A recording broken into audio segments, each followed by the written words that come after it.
Assalamualaikum warahmatullahi wabarakatuh. Baik, rekan-rekan semuanya, di sini saya akan mengulas kembali terkait dengan seni. Nah, ada beberapa hal juga yang sebelumnya ada dari Bapak Ibu tanyakan mengenai seni. Sebelumnya saya ingin mengatakan sebuah kata-kata indah yang mengatakan bahwa dengan agama hidup menjadi terarah. Jadi bukan hanya dengan agama hidup kita menjadi tenang, tapi juga menjadi berguna dan terarah. Kemudian dengan ilmu hidup menjadi mudah. Nah, ini pasti banyak ya manfaat, kemudian arti dari filosofi yang kita bisa kaitkan dengan kehidupan sehari-hari. Kemudian dengan seni hidup menjadi indah. Nah, jelas ya, saya pikir Bapak Ibu secara tidak langsung setiap harinya ini beraktivitas dengan yang namanya ada hubungannya dengan seni. Minimal dari peralatan yang dipakai, kemudian dari jenis pekerjaan, termasuk juga dari apa yang kita lihat. Nah, ini juga ketika kita melihat indah, biasanya itu tidak terlepas dari seni. Nah, kemudian coba kita lihat lebih dalam lagi terkait dengan seni. Pada kesempatan kali ini yang kita banyak fokuskan adalah terkait dengan seni rupa. Nah, kalau berbicara seni rupa, pastinya Bapak Ibu terbayang dengan yang namanya lukisan, kemudian juga gambar, seni patung, termasuk juga jenis keramik mungkin yang Ibu ada di rumah ya. Nah, ini tidak lepas dari yang namanya seni. Nah, kemudian terkait dengan ada yang menanyakan macam-macam seni. Nah, tentunya macam-macam seni ini bermacam-macam. Yang pertama kita bisa lihat dari yang murninya. Misalnya apa? Nah, dalam hal bagaimana seseorang mengekspresikan dan bahkan terkadang ini muncul dari imajinasi mereka, dan ini bisa terlihat dari beberapa contoh seperti di rumah Ibu ada misalnya di sekitar rumah ada patung.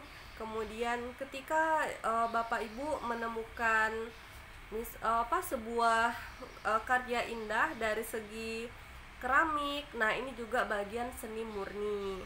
Sehingga dalam konteks cita, rasa dan karsa ini memang dirasakan, dan itu biasanya wujud dari ekspresi oleh orang yang membuatnya. Kemudian yang kedua yakni seni terapan. Ini saya pikir biasanya dari Bapak Ibu bukan hanya ini sebagai sesuatu yang indah, tapi biasanya ada yang mengaitkan dengan pekerjaan. Apakah itu dia melakukan suatu seni untuk membuat busana, ataupun dalam hal seorang mohon maaf, seni kriya tadi kita ya. Di sini seperti Bapak Ibu nih buat rotan. Nah, ini biasanya ada hasil. Apakah dari segi seni kriya rotan, kemudian keramik, ataukah dari segi seni kriya kayu. Ini bedanya adalah sesuatu yang memang bisa dimanfaatkan. Apakah menjadi benda dalam hal di dapur ataupun di luar. Kemudian desain. Nah, untuk konteks desain di sini seorang arsitek yang membangun desain yang sangat indah. Misalnya kita sekarang kita ada dengar ya Museum Rasulullah di Jakarta kalau tidak salah ya. Nah, ini saya pikir sangat menarik, dan tentunya ini dapat membuat kita meningkat kecintaan kita, kedekatan kita kepada Rasulullah. Dengan adanya seni seperti itu dapat menjadi ajang dakwah, kemudian juga pengenalan kepada para kita yang belum pernah ke Mekah, ataupun anak didik kita untuk bisa berkunjung ke sana. Nah, ini tentunya tentu banyak hal yang dipertimbangkan, mulai dari segi jarak, kemudian biaya. Nah, kemudian lagi apa Bapak Ibu? Dan unsur seni rupa. Nah, unsur seni rupa ini bisa kita lihat dari segi warna. Coba Bapak Ibu bayangkan Kalau warna dari kehidupan kita ini misalnya hitam saja atau hijau saja, nah pasti tidak ada yang namanya keindahan, ataupun kita malah mungkin menjadi jenuh. Nah, pastinya Bapak Ibu bisa melihat terutama di sekolah, sekolah PAUD, SD, bahkan di rumah kita pun kita menata bagaimana dari segi warna kita bisa dapat mengkolaborasikan, mengkombinasikan dari beberapa warna. Contoh kecil saja pakaian. Nah, ini juga penting diperhatikan, dan bukan hanya itu, dari segi titik dan juga garis. Nah, jadi seni bukan dari yang kita lihat saja, tapi juga bidang, garis, titik, ataupun bentuk. Nah, saya pikir di era teknologi sekarang, di era digital, banyak seni yang itu sangat kreatif, inovatif dari khususnya karya Indonesia, mulai dari bentuk-bentuk jenis karya kriya dari rotan, kemudian juga dari segi tekstur. Banyak desain-desain sekarang yang itu sangat menakjubkan. Nah, tentu ini kita sangat bangga dengan inovasi-inovasi yang sudah banyak dilakukan untuk kita, khususnya para generasi di Indonesia. Kemudian juga ruang. Banyak bangunan yang kalau kita berbicara di dunia, bangunan-bangunan hebat yang ada di dunia, dan bahkan kita pernah mendengar misalnya keajaiban dunia di mana saja. Nah, ini contoh dari beberapa seni juga. Nah, kemudian coba kita lihat pertanyaan dari Bapak Ibu sebelumnya. Oke, nah ini ada salah satu yang menanyakan apa manfaat dari seni ini ada di sekolah. Nah, biasanya ya Bapak Ibu, seni ini tidak terlepas dari SBDP. Nah, yang pertama kita bisa lihat kalau adanya seni itu biasanya pembelajaran itu lebih menarik, dan seni ini bisa dihubungkan dengan media pembelajaran. Kemudian dengan adanya seni minimal saja di ruangan itu siswa akan lebih bergairah belajar, siswa lebih semangat, kemudian juga lebih berwarna di sana. Nah, tapi kalau misalnya mungkin tidak ada sama sekali, nah ini tentu akan membuat siswa menjadi jenuh. Seni banyak hal ya Bapak Ibu, bukan hanya dari segi metode, bisa dari segi media pembelajaran. Nah, kemudian kita lihat lagi untuk selanjutnya ini dapat menstimulus anak, perkembangan anak. Nah, jadi Bapak Ibu, saya teringat tentang teori dari Freud bahwa adanya stimulus respon. Nah, seseorang ini juga berkembang, apalagi anak ya, ini biasanya lewat adanya stimulus. Dengan adanya seni, misalnya Bapak Ibu melakukan dari segi menggambar, itu tentu menstimulus anak bukan hanya menggambar gunung, bukan hanya menggambar rumah, tapi ketika Bapak Ibu mengatakan kepada anak ini sesuai dengan apa yang anak inginkan, mau buat apa, tentu di sana dia bebas berekspresi, memikirkan seni-seni kreatif yang dapat ia buat. Nah, tentu ini menstimulus secara tidak langsung kreativitas dari anak. Kemudian lagi Bapak Ibu, di sini kita bisa melihat dari segi self confident. Nah, self confident ini adalah terkait dengan kepercayaan diri. Bayangkan saja ya Bapak Ibu, kalau anak itu berani menulis di kertas, berani menulis misalnya nih lukisan gambar orang tuanya atau rumahnya dengan indah, itu tentu dimulai dari konsep diri yang baik. I can, saya bisa. I must be can, saya pasti bisa. Nah, kalau dengan konsep diri yang baik, tentu ini akan berdampak kepada self confident anak, kepercayaan diri anak. Nah, anak akan percaya diri dan dia menggambar tersebut. Dan kalau dari dia percaya diri, tentu ketika seseorang memberikan apresiasi dan dia ikut berlomba, makin percaya diri, dia menang, tentu dia semakin mengasah keterampilan yang ada pada dirinya. Nah, ini beberapa hal ya. Kemudian lagi dalam hal kinestetik. Nah, jadi Bapak Ibu, dalam diri anak ini memang ada dari segi audio, pendengaran, kemudian visual, termasuk kinestetik gerakan. Seni dalam hal kinestetik gerakan ini juga dapat terlatih. Kalau keterampilan motorik kasar dan halus ini juga berpengaruh. Kalau motorik halus itu misalnya seperti anak menulis, menggambar, itu bagaimana tangannya bisa menggambar dengan indah.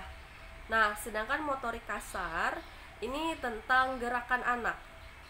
Sama halnya dengan kinestetik, seni dalam hal tarian misalnya. Ini pasti tubuh harus bergerak ya Bapak Ibu. Dan itu secara tidak langsung melatih kinestetik, keterampilan gerakan anak. Nah, jadi banyak sekali ya Bapak Ibu manfaatnya. Kemudian juga di sini secara tidak langsung meningkatkan prestasi akademik anak. Nah, bayangkan ya Bapak Ibu, ketika anak semangat untuk melakukan seni dan dia tersebut terus berlatih, akhirnya dia lomba, menang, pasti secara tidak langsung otomatis ya anak tersebut memiliki minat yang kuat terhadap pencapaian prestasi. Nah, kemudian lagi Bapak Ibu, dalam hal imajinasi anak, seorang desainer yang hebat itu biasanya juga diawali dari keterampilan membuat imajinasi dari segi ide-ide, mulai dari gambar ataupun bentuk. Nah, dan ini juga dari anak akan terlatih. Nah, bukan hanya itu ya Bapak Ibu, kalau hal ini dilakukan di sekolah dengan cara berkelompok, pastinya di sana mereka berkomunikasi dengan teman. Kemudian mereka juga berlatih kerjasama. Nah, secara tidak langsung mereka juga berlatih bagaimana memiliki keterampilan sosial kepada teman, saling bersimpati, saling memberikan bantuan ketika teman, misalnya dalam sebuah lukisan salah satu teman kurang pandai, tentu di sana ada mengajarkan, memberitahu ataupun membantu. Oleh karena itu bukan hanya dari segi aspek kognitif tapi juga sosial anak sangat berpengaruh ketika kita memanfaatkan kondisi seni ini di sekolah. Nah, kemudian lagi ketika anak mengalami kegagalan ataupun merasa gambarnya, lukisannya itu belum bagus, ketika dia memiliki minat yang tinggi, pasti dia mencoba untuk mengulang lagi. Salah, mengulang lagi. Bahkan ketika ditugaskan gurunya pun dia bisa mengulang-ulang. Nah, dengan mengulang itu secara tidak langsung kita sudah melatih keterampilan kegigihan anak. Nah, jadi karakter education ini juga sedikit tidaknya sudah masuk di sana. Anak sabar. Coba ya Bapak Ibu bayangkan kalau kita melukis kita tidak sabar, tentu ini sangat beresiko terhadap keindahan lukisan, termasuk dalam hal membuat anyaman dari segi seni kriya. Jadi orang yang senang di seni ini salah satunya memang yang sabar dan ulet. Ketika kita melatih kepada anak kita secara tidak langsung, kita sudah mendidik terkait dengan karakter ya, sesuai dengan undang-undang ya nomor 20 tahun 2003. Anak itu bukan hanya dari segi akademik, pendidikan adalah upaya untuk meningkatkan dari segi keimanan, ketakwaan, termasuk juga keterampilan yang itu bukan hanya untuk diri, tapi juga untuk keluarga, masyarakat, bangsa, bahkan negara. Nah, coba kita lihat lagi dalam hal optimis, pantang menyerah, never give up. Seorang anak yang terlatih dengan seni biasanya dia mulai dari mencoba, mengulang lagi, tidak bagus, diulang lagi, dan ketika itu sudah mengakar ke diri anak, dia pantang menyerah. Nah, tentu kita sangat berharap memiliki generasi emas saat ini adalah generasi yang optimis, generasi yang pantang untuk menyerah. Banyak ya Bapak Ibu kita melihat bukan hanya dari segi seperti itu, tapi juga fisik ataupun tubuh kita menjadi lebih sehat. Kenapa dikatakan lebih sehat? Karena ketika itu otak kita jalan, kemudian kita mencari ide, kita bergerak, dan ketika kita melihat sesuatu yang indah, biasanya ada hormon-hormon serotonin, hormon yang dapat membuat kita menjadi bahagia. Nah, jadi ketika Bapak Ibu melihat keindahan secara tidak langsung, sebenarnya kita sudah itu dapat membuat ketika stres lebih berkurang, ketika kita lagi jenuh biasanya bisa lebih happy, dan juga kita lebih menghargai karya orang lain. Nah, ini berdasarkan dari salah satu ya pasal dari Pancasila. Kita salah satunya adalah menghargai karya orang lain. Kenapa seperti itu? Hal ini mungkin terlihat sepele, tapi ketika seseorang tidak menghargai, bisa muncul yang namanya plagiat, bisa muncul yang namanya kita hanya menghargai punya kita saja. Jadi kalau siswa sudah dilatih menghargai karya orang lain, tentu ini akan berdampak kepada karakter. Nah, karakter yang positif untuk respect terhadap orang lain. Nah, kemudian kita lihat lagi, saya teringat di salah satu sekolah prestasi global ya. Di sini mereka bukan hanya tentang akademik saja. Ini salah satu sekolah terbaik Bapak Ibu yang ada di Depok. Mereka sangat menghargai yang namanya kompetensi siswa yang kreatif, inovatif, termasuk juga siswa yang cerdas dan mandiri. Dan ini dimulai dari latihan Bapak Ibu, dan saya pikir kita berharap sekolah kita juga seperti itu. Nah, kemudian saya melihat pertanyaan selanjutnya, apa jadinya jika sekolah tidak memiliki seni? Nah, jadi Bapak Ibu, sekolah ini adalah tempat anak menyalurkan bakat minat, bukan hanya tempat anak menempuh pengetahuan sesuai dengan kurikulum. Dalam artian, kurikulum juga sebaiknya memperkuat terhadap pembelajaran-pembelajaran yang ada kaitannya dengan minat bakat anak, ataupun ada program sekolah yang itu melibatkan kreativitas anak, misalnya ekskul. Nah, dan apa jadinya jikalau sekolah tidak memiliki yang namanya seni? Nah, tentu bakat tidak tersalurkan Bapak Ibu. Kalau kita berbicara secara luas, bukan hanya seni dari segi seni rupa, tapi juga seni tari. Banyak ya kita melihat berbagai jenis seni, dan ini sangat menentukan yang namanya pengoptimalan potensi anak. Apakah dari segi seni yang lain ya Bapak Ibu.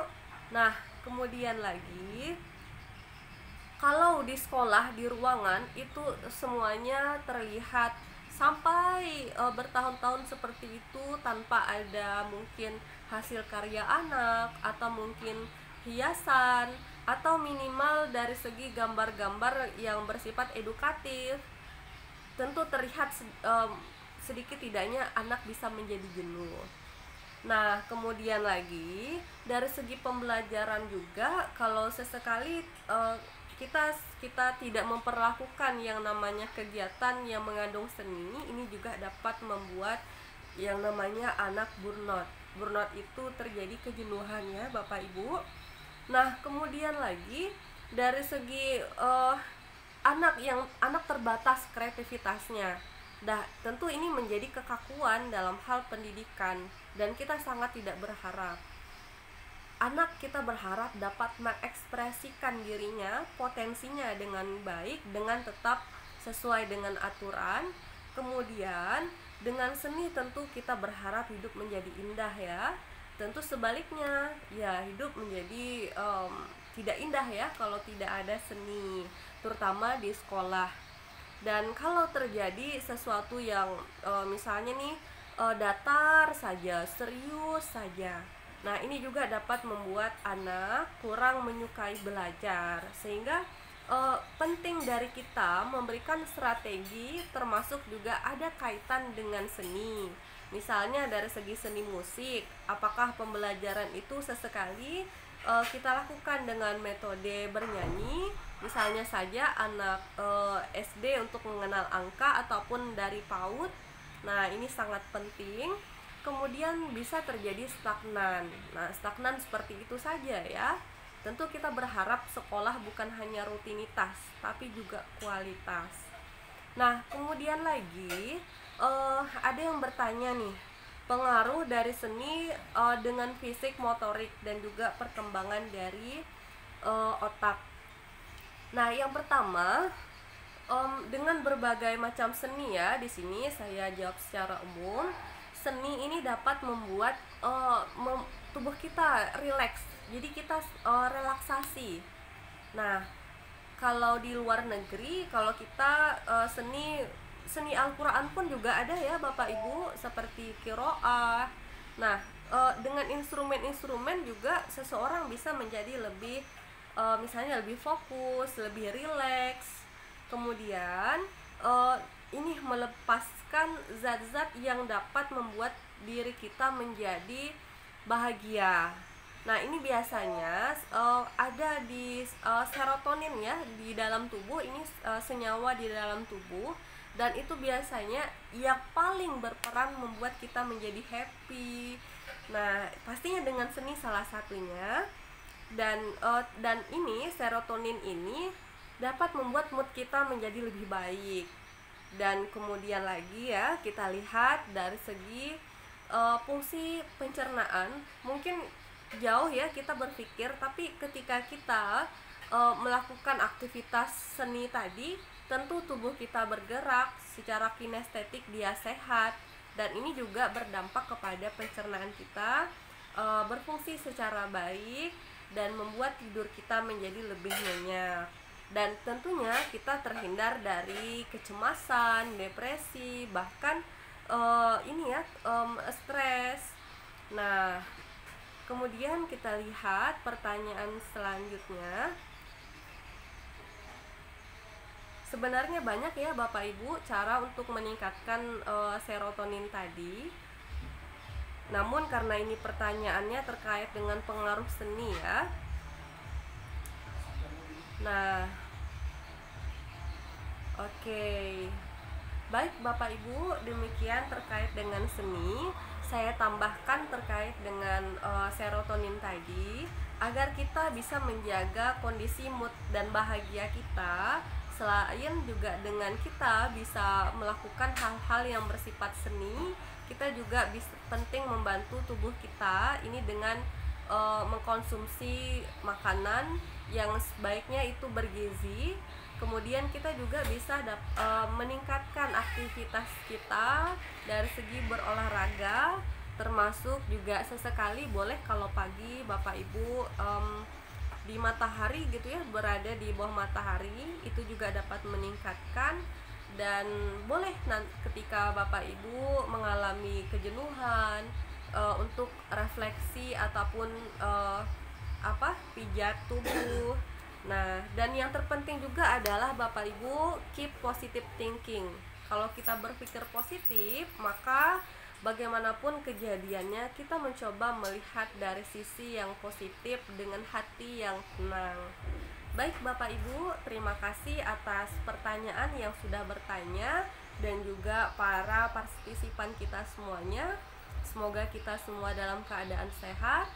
Assalamualaikum warahmatullahi wabarakatuh.